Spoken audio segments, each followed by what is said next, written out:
So, hi everyone. We will be kicking off the webinar in just a couple of minutes. Good to see some familiar names in the room. Chat function is open.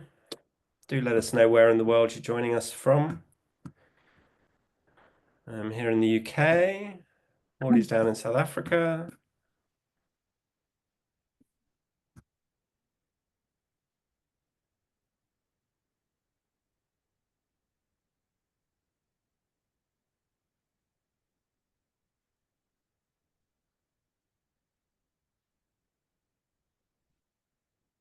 Hi, Anime. Lovely and sunny here in the UK as well as Belgium, obviously.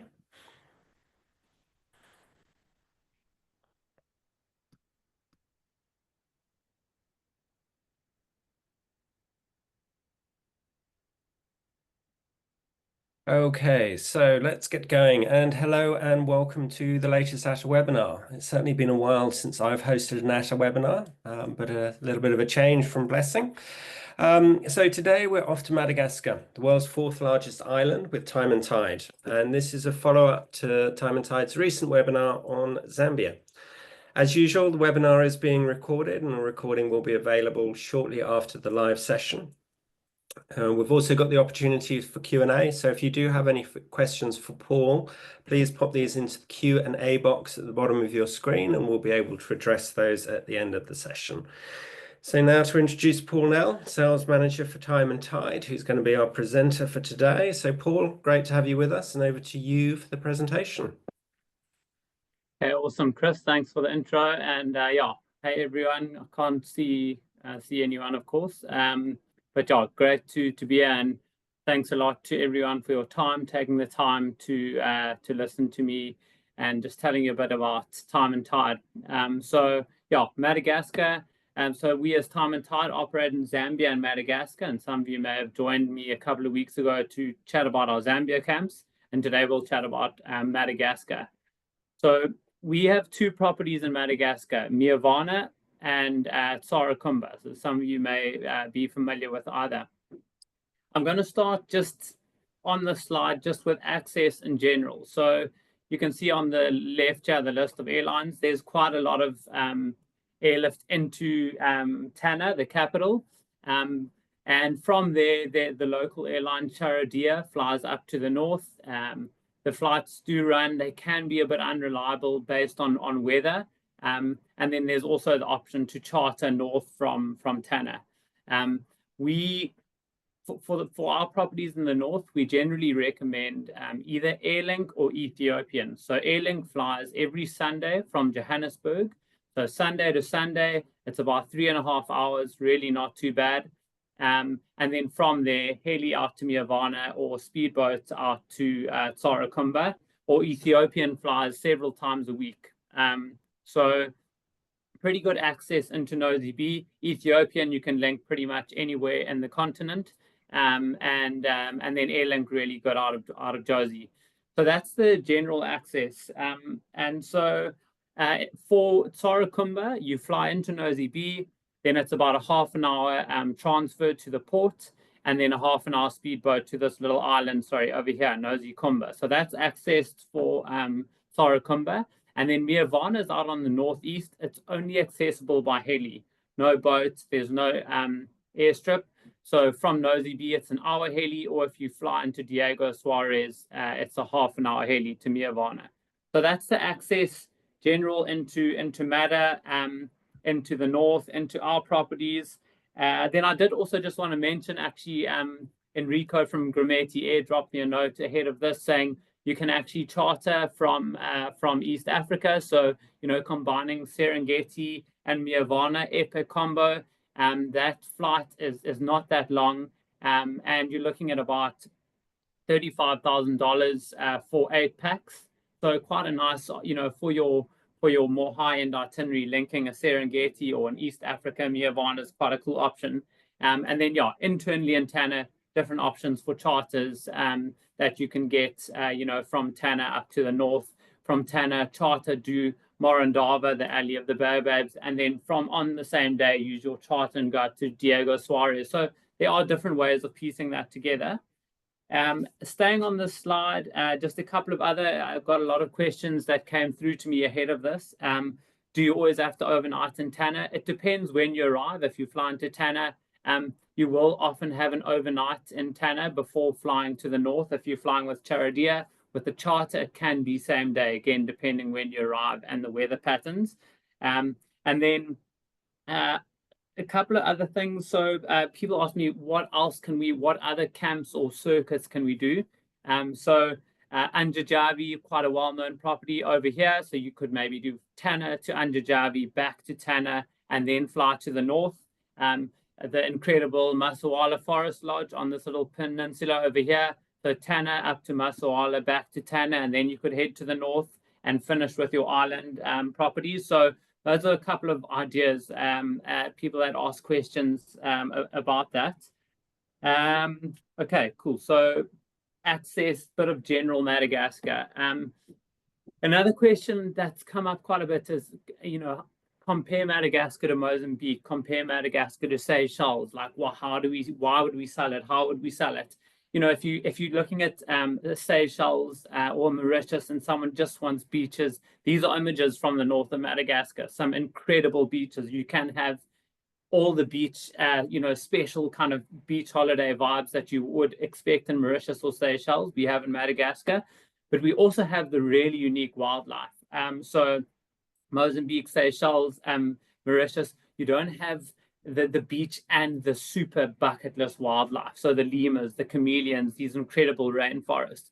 And so those are two ways that I'd say, if you've got someone asking why would I choose Madagascar over Mozambique or Seychelles over Madagascar, whatever, it's incredible beaches that are relatively untouched and this really unique wildlife. And then I think, the accessibility within the airlink routing, it really solves a lot of those misconceptions around Madagascar.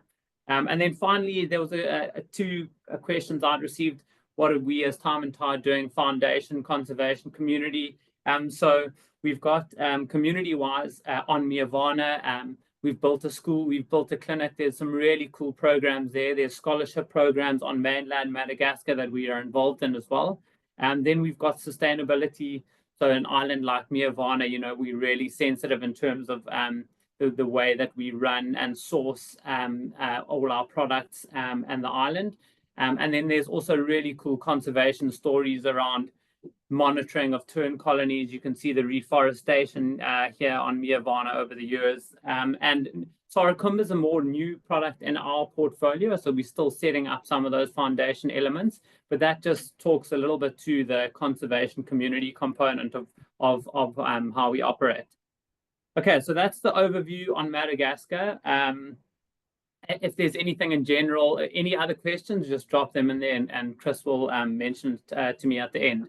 So Tsarakumba, so this is a beautiful island property in the north of Madagascar. We've already chatted through access, but that's just a little bit more zoomed in on how you get there. So airport, transfer, speedboat, so really cool. It's an hour mission and you're on the island. It's an all-year, all-round destination, so you can see a lot of different wildlife opportunities. There's can be sometimes some rain, December through March, heavier rains, but otherwise you can come anytime. June through November, incredible whales. Kind of July through November, incredible opportunities to see whale sharks as well. And then from Tsarakumba, you can see a few different species of lemur, great diving, great fishing. So this is Tsarakumba. It's on Nosy Kumba. So there are one or two other hospitality offerings around the island, but from Tsarakumba, you feel like you're the only ones there. You arrive by boat, jump off the boat, walk up, up the beach. So you feel on this kind of castaway island. This beautiful jungle all around you. And just to give you a price point, plus minus $500 per night. Just have that in your mind. Tsarakumba is still priced in euros. So it's still priced in euros and on the full board model. So drinks are extra, activities are extra. But for the USD ballpark figure, use that 500 benchmark. Beautiful room. So it's quite small. 2 suites. So that's here on the right, for families or honeymooners. And then 6 doubles. So beautiful rooms, and you've got the jungle, forest kind of all around you. You hear hummingbirds, butterflies flying around. You're looking over the ocean. This is the main area, so beautiful views over the ocean. And it's really beautiful. You either, in your room, or you can walk down and you ride on the beach. So quite simple, barefoot luxury style. Amazing food and wine, this Malagasy French fusion, incredible food and wine offering. That just gives you an idea of the different wildlife. You can see the range of activities. And Sarakumba is really, really cool for activities. So you've got water, snorkeling, diving, a couple of islands that you can head out to. You can do kind of half-day missions, full-day missions, go and swim with turtles out in Sakatia, whale sharks. There's a head to Lokobi, so that's back on Nosy Be, and there you can see a couple of different species of lemurs and chameleons.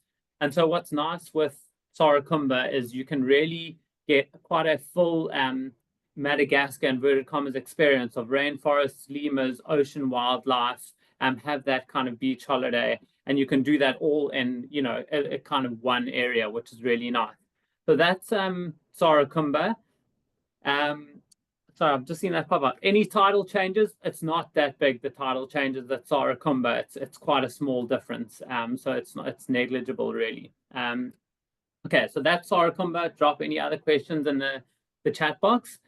Then we've got Miavana. And some of you may know Miavana. And I think what's interesting with Miavana is it's often, oh, well, it's a super luxury product, or it's only for the super rich. It is an expensive offering, $3,700 per person per night. That being said, there's a lot of offerings that are a lot more than that in Africa, that are far from what Miavana offers in terms of exclusivity. So this is the island of Miavana. It's the hotel lodge over here, small community that lives over here, and that is it. The rest of this island is this kind of raw wilderness area. So you've got this exclusive island that you get to by helicopter. And I think more than a luxury destination, it's an incredible wilderness refuge. So the island itself is about 365 hectares. And on that island, you've got a species of lemur, crown lemur. You've got 3 species of chameleons. You've got turtles hatching, nesting different times of year, incredible whale viewing. But then also you have the opportunity to explore by helicopter. So we've got the helis there, and I'll touch on that. So I think Miavana is, of course, a luxury offering, but it really is an incredible wilderness experience as well. So it's also open year-round. Again, a bit of sometimes a bit more rain, December through March, and then you enter an incredible period where you've got great whales. You've got this tern colony that's there June through September. Incredible kite surfing, some of the best kite surfing on earth. So really quite a cool range of activities here as well. And I think that's where Miavana really shines, is the range of activities. So you've got diving, and diving, I think there's few places left on earth where you can go and dive, and it's you and your dive group, and those are the only humans on that reef at that time. It's quite an incredible, surreal experience. Really great snorkeling as well around the island, as well as a couple of smaller islands. On water, you've got kayaks, SUP paddle boards, deep sea fishing, and all these activities are included in your nightly rate. So really cool stuff to keep yourself busy on the ocean. Then I mentioned the island itself. So you've got these beautiful coastal forests that you can go and walk for hours and look for wildlife, but also just, go for these walks on this quiet, remote island. And every villa comes with bicycles and a golf cart, so you can go and explore on your own, find little beaches, find little trails to go and explore. And then Miavana is also has part of a little archipelago. So you've got a couple of islands, this tern colony here, 80,000 sooty terns that you can go and see at the right time of the year. Have a picnic set up on one of these islands. So really quite cool having the opportunity to go and explore these islands. We've got this little museum, the Cabinet de Curiosity, it's called. Epic museum with all these artifacts of Madagascar. And you can have a talk, history of Madagascar, nature, culture, really cool. And it's there as well, for guests to go and read the books and kind of check it out. And then I think the kind of cherry on top is the opportunity to explore by heli. So we've got an Airbus H130, a Robinson 66, and guests can then say, cool, This is our Madagascar. We want to be in this luxury kind of Nirvana haven, but we also want to see some of mainland Madagascar. And so we've got the helis that guests can go and explore some of these areas.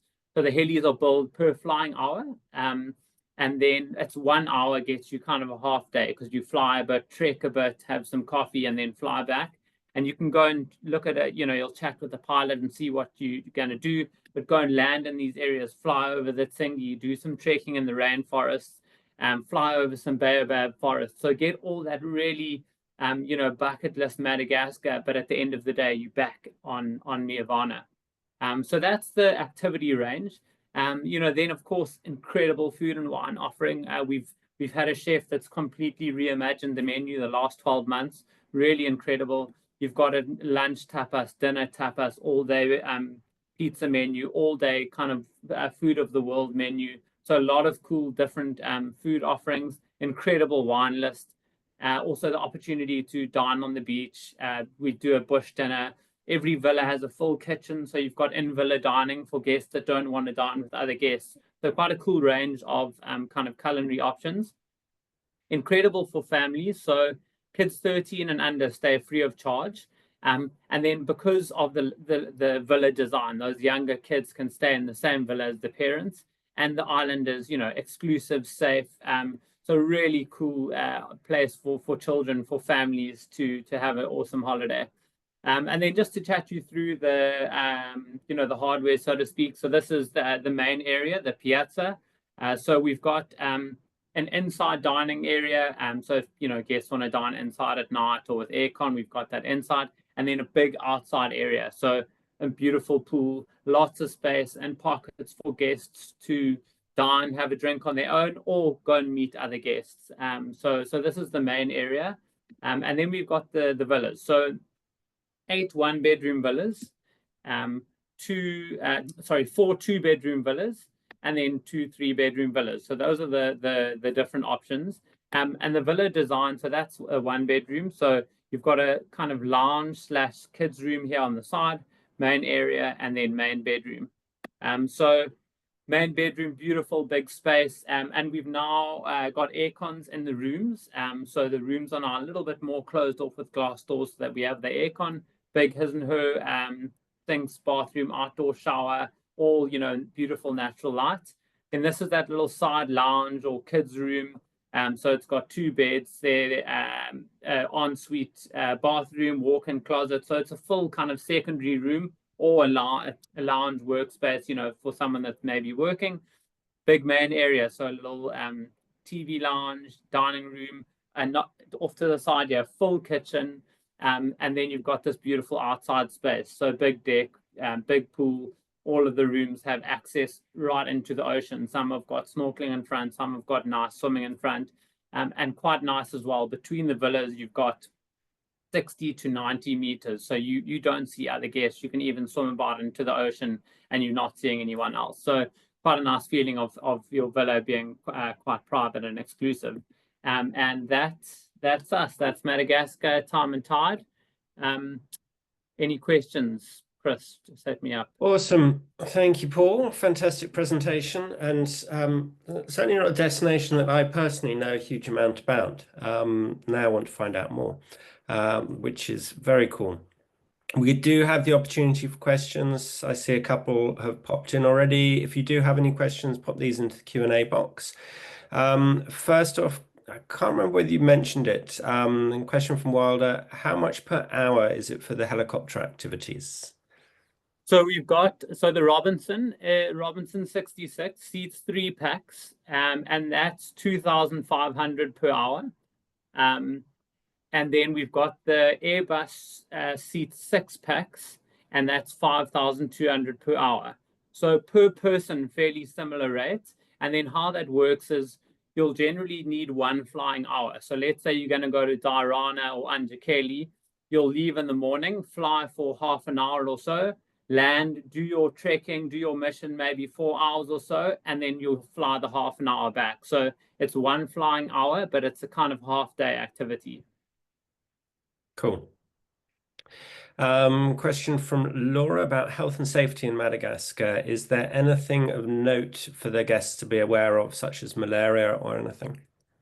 Nothing to note. I don't know of any cases of malaria. There's a few mosquitoes around, but we do the team on the island do work really hard to kind of prevent the mosquitoes getting in the way. But no cases of malaria that I know of, and no other health and safety issues at either of our properties to be aware of. Awesome. Okay, well, it looks like that is it in terms of questions. We will be sharing a recording of the webinar, so if you did miss anything, you'll always be able to catch up on that. And that will also include Paul's contact details and other information about Time and Tide. So thank you all very much for taking the time out to tune in. Paulie, thank you very much for your Chris, lekker to see you. presentation. And yeah, thanks everyone. Really appreciate it. And yeah, we'll see you soon. We look forward to catching you all up with you all very soon. Cool. Cheers, guys. Bye.